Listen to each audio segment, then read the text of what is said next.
The 15th of February 2009 was an historic date for Real Madrid. Raúl Gonsales scores his 308th goal in a Real Madrid shirt to surpass Alfredo Di Stefano's all-time scoring record. Si yo hubiera sabido. If I had known that this would turn into a goal-scoring competition, then I'd have scored a lot more. Di Stefano's record had stood for nearly 45 years. Now it was broken by Raúl, who'd arrived at Real Madrid as a 15-year-old. Even as a kid, he was always destined to make it at the highest level.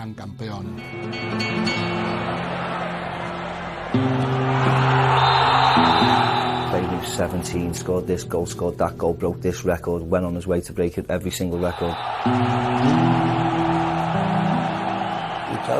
He's a fighter, and he's a Madridista through and through. So many types of goals, easy ones, difficult ones. I'm always thinking about goals. It's the most important thing in a match. You can play well for 90 minutes, but if you don't score, you don't win.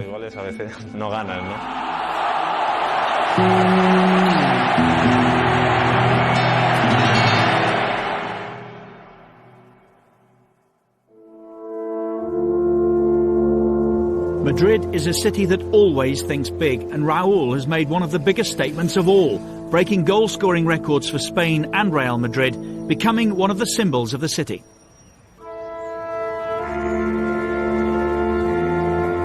But it all started in one of the more obscure suburbs to the south of the city, San Cristobal de los Ángeles. He was born there on the 27th of June 1977 and attended school at Ramón Gómez de la Serna. But it was just beyond the school gates that Raúl found his passion, at the local football club, a youth team in the district. Raúl started to play there as an 11-year-old, and one person who remembers the young Raúl is Renato de la Cour, one of his first coaches.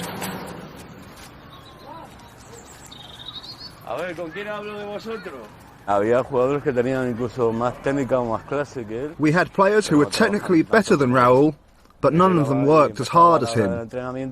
When he arrived at training, he would be working when his mates were standing around chatting. Above all, he's a fighter. Technically, he wasn't a world beater as a footballer, but he just worked so hard.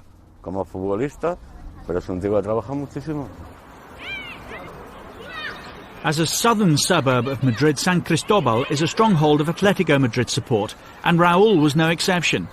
His father, Don Pedro, was a passionate Atletico fan, and his son made him a very happy man when Raúl joined Atletico as a youngster at the age of 13. He was Atletico through and through, and his father was too. Then, everything changed. So Raúl started out at Atletico's Vicente Calderón stadium rather than the Bernabeu. But famously, Atletico's volatile president, Jesus Gil, disbanded the youth scheme, and Raúl was left with nowhere to go but neighbours Real Madrid, who were more than pleased to take him. It was a change for the good. Atletico are a great club, but the truth is they didn't put too much into the youth system at the time. Real Madrid gave me a call, and I don't think there's a better place to improve a game. They've produced so many great players.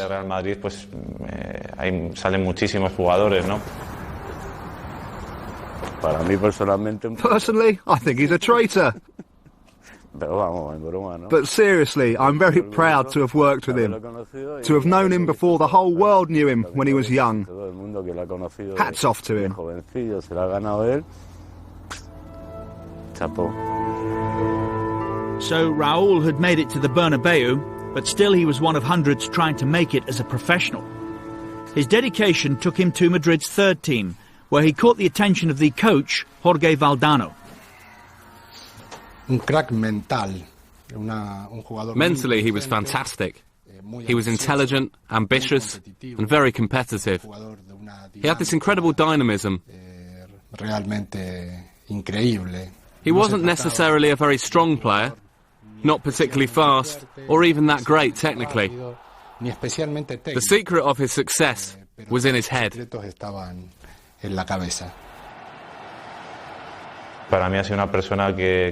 me, Valdano has been really important because of the confidence he gave me and the values he taught me. There I was at 17 years of age, a child playing for the best team in the world, with all that pressure, all that responsibility. But the confidence he showed in me, it helped a lot.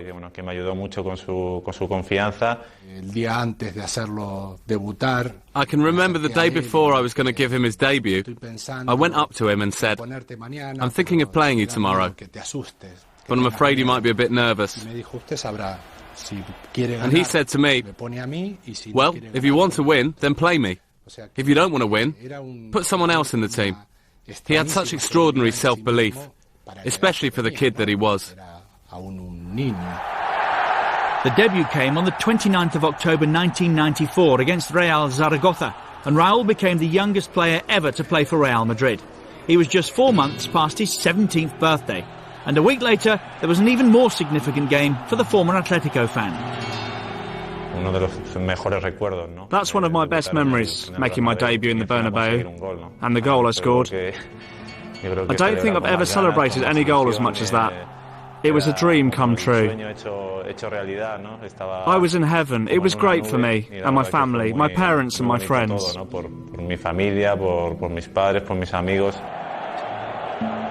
And from that day on, everyone knew that Raúl was destined to become one of the greats. And once the youngster was established in the team, the goals just kept coming.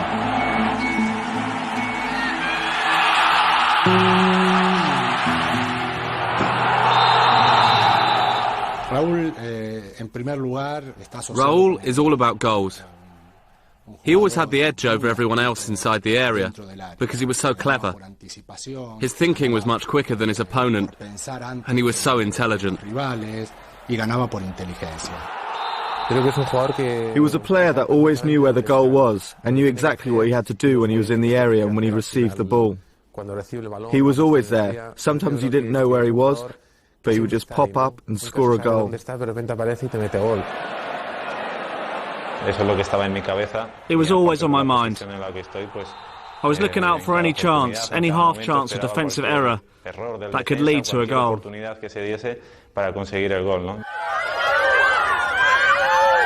Raúl quickly became a star of the Primera Liga.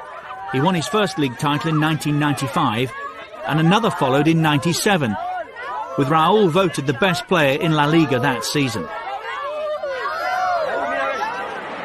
At the end of the season, a new strike partner joined. Fernando Morientes teamed up with Raúl to form one of the deadliest strike partnerships in Europe.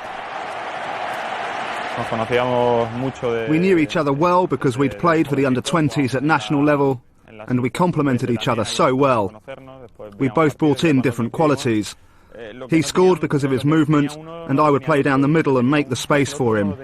He was so strong when he burst into the area and scored so many goals. By the time Morientes arrived, Raúl was already well established in the national team, and in time he became Spain's captain and top goal scorer. Playing for Spain is the ultimate. Ever since I was young, the Spanish national team has always been the #1 team for me. It's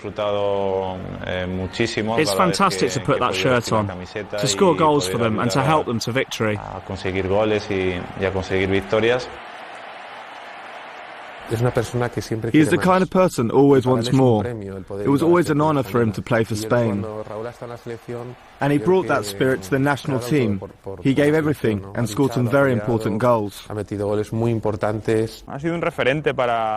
always has been and always will be the benchmark for the Spanish team because of his charisma and his professionalism both on and off the pitch. He set the standards against which every new Spanish player would judge themselves. But it was with Madrid that Raúl was to have the most significant moments of his career. Success, though, at Real Madrid would always be measured against those distant glory days that were always filmed in black and white. The days when Alfredo Di Stefano was the king of the Bernabeu and Madrid ruled the football world.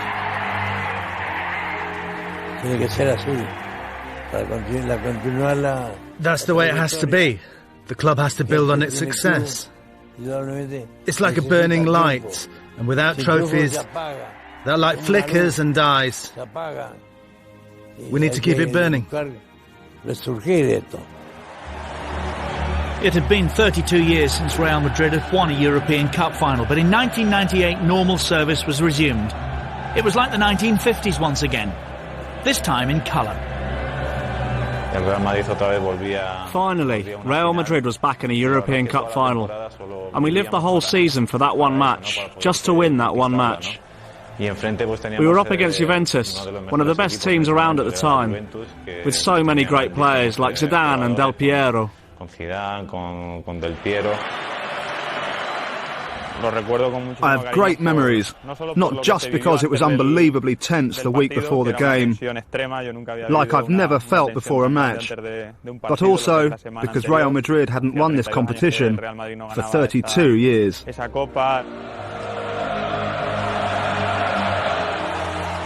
We had a chance to make history, and we did just that.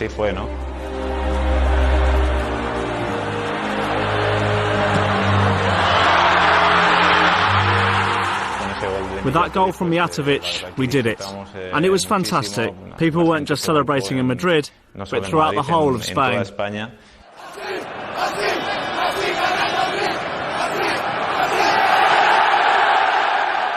It was such a special moment for the Madridistas, who just wanted to sing about winning another European Cup, because it had been such a long time since we won the last one.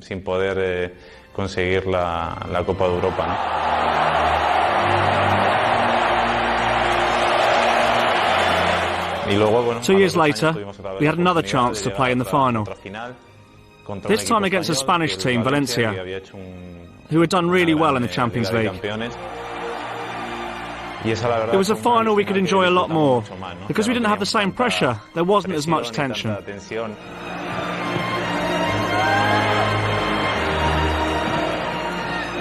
I particularly remember that era for the winning mentality we had. We seemed to win things easily, and every year we would win something important.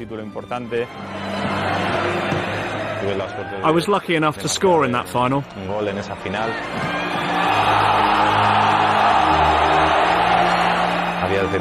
My son had been born 2 months earlier, so for me it was beautiful. A very special final.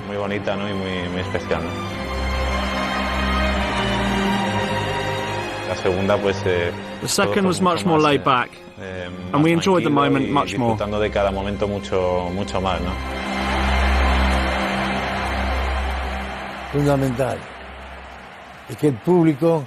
It's fundamental to Real Madrid because the fans are in love with the European Cup, and they demand that we win it.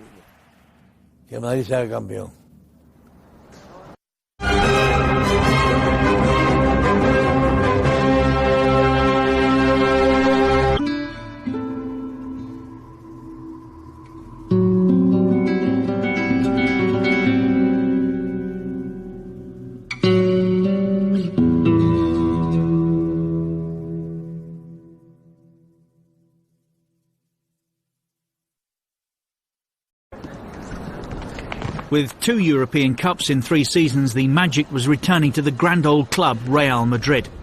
They were named Team of the 20th Century, and Raúl, like Di Stefano in his time, was becoming Madrid's symbol. You could almost go so far as to say that Raúl has been much more than Real Madrid's captain over the years. He's almost been a kind of a surrogate president, a surrogate sporting director. He's been at the heart of everything the club's done. Raúl has become more than just a footballer, he's become a kind of a social phenomenon in Spain.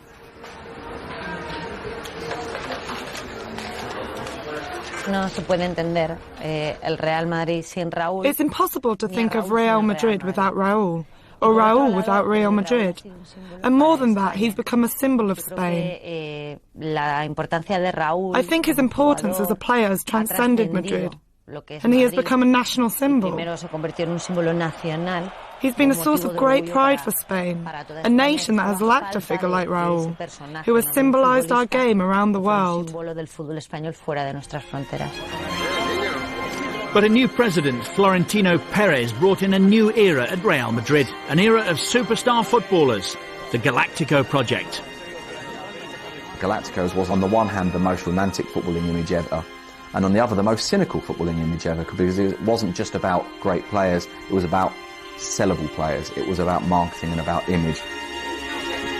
While the marketing men tried to conquer the world with the Real Madrid brand, they risked unbalancing a squad that was already successful on the pitch.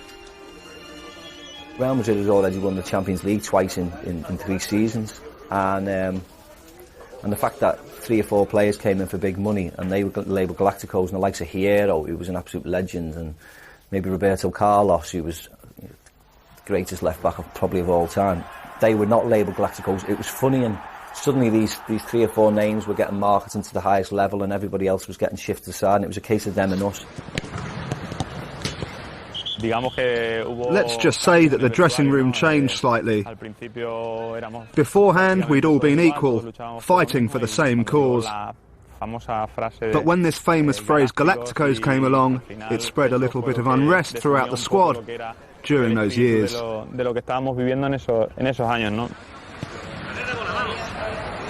Every year, Real Madrid would make it their business to attract a world-class superstar to the Bernabeu.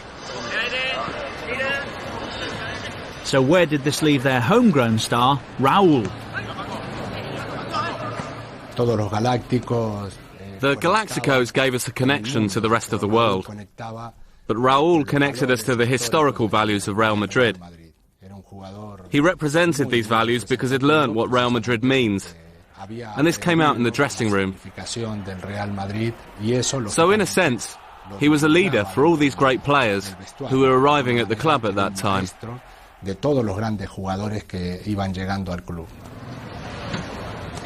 very difficult to call Raúl a Galactico, above all for one very simple reason, and that is that Raúl, more than anybody else, hated the tag of Galactico, hated the notion of the Galacticos and what it meant, because he's a guy who believes that football should be about hard work, about commitment, and he felt things that should be fundamental to sporting success, like meritocracy, like effort, like sweating for the cause, kind of went out the window a bit. Raúl, though, kept scoring and kept receiving football's personal awards. And after all, winning is what Real Madrid are all about.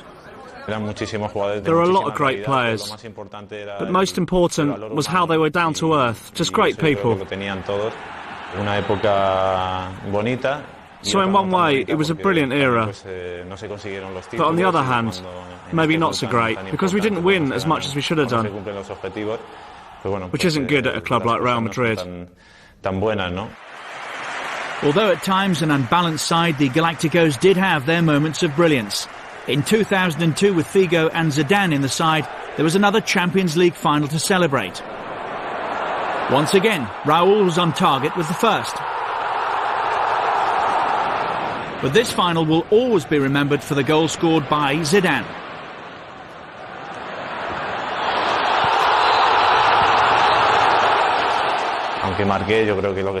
Even though I scored, that final will always be remembered for Zidane's fantastic goal.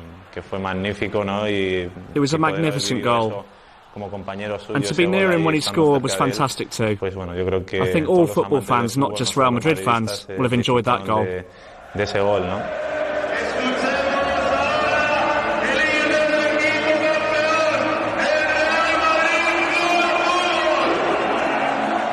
So another European Cup for the team of the 20th century. It was Madrid's 9th and Raúl's 3rd.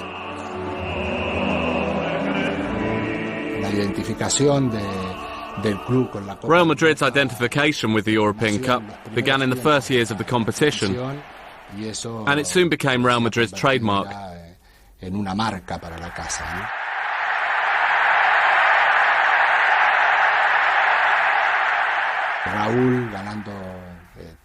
And then Raúl winning 3 European Cups, the ones filmed in colour, has given him a very special place in the hearts of the Madridistas.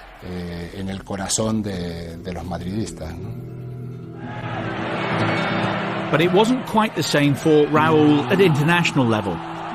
Although he's the all-time top scorer for Spain, success was to prove strangely elusive.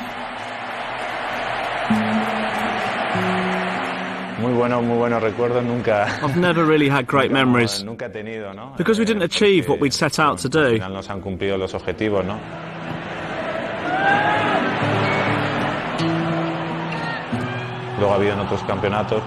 There were a lot of tournaments, and I scored goals at the World Cup. In Korea, I think we were close to being able to do something big. There were some good moments there, but in the end, our dreams didn't come true on the pitch. Perhaps the biggest disappointment of Raul's career came when Luis Aragonés left him out of Spain's campaign for Euro 2008. Raul wasn't with the national squad, but neither was he forgotten. Raul is the heartbeat of the team. He's the best in the Spanish league. Just the best.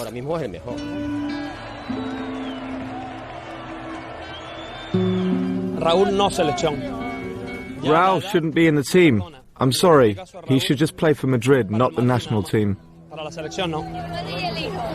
It wasn't someone saying, look at the number of goals Raul's scoring, a guy that scores this many goals should be in. It was far blunter than that. It was, how dare the national team manager not put this guy in the squad? Obviously, that was one side of the debate. The other side of the debate is there's no way this guy should play. It would be an absolute disgrace if he did. And it's created a situation in Spain where a rational analysis of Raul has become really quite difficult. Spain went on to win Euro 2008 under Aragonés, the nation's first trophy for 44 years. But for many, there was something missing. Raul. We missed him. It was quite sad to think about Raul on that night because he has been the most Spanish player, the one who had defended our colours more than anyone else. You could say that winning the Euros without him was a little strange. I was happy, of course, even if I was a bit envious. I would have liked to have been there. But anyway, I supported the team, and I enjoyed it all, because we were the best team. Back at the Bernabeu, though, Raul's value had never been in doubt. Against all the odds, another title arrived in 2007, after Madrid had come from behind in the table to beat their rivals Barcelona. It was Real Madrid's 30th Primera Liga title, delivered by their captain and leader.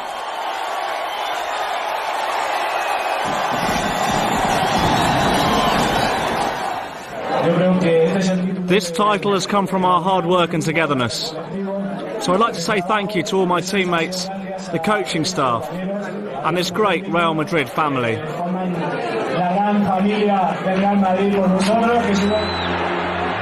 With every goal Raul scored, he got closer to Alfredo Di Stefano's all-time goal-scoring record.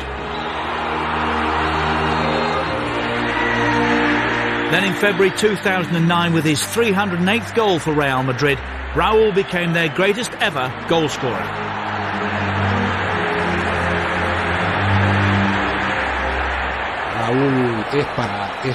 Raul is the same for this era as Di Stefano was for his era. And more than anyone, Raul can express the history of Real Madrid, the sense of what this club represents, and the responsibility. In fact, everything that started with Di Stefano, Raul expresses today, better than anyone. Naturally, it may take a lot to impress Don Alfredo, the godfather of Real Madrid. But now it seems there are two true legends at the club. The people love him because he was born here in the city of Madrid. And he's one of the family here at the club.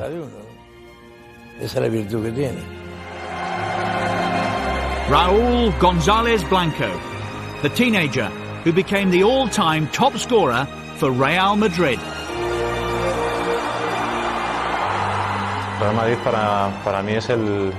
Real Madrid for me is the biggest club. It's my home and where I grew up as a person. They formed me, made me what I am. It's where many people have helped me along with my career. This is where I've scored goals and played great football. And above all, we've won a lot, which is what everyone in the world wants to do.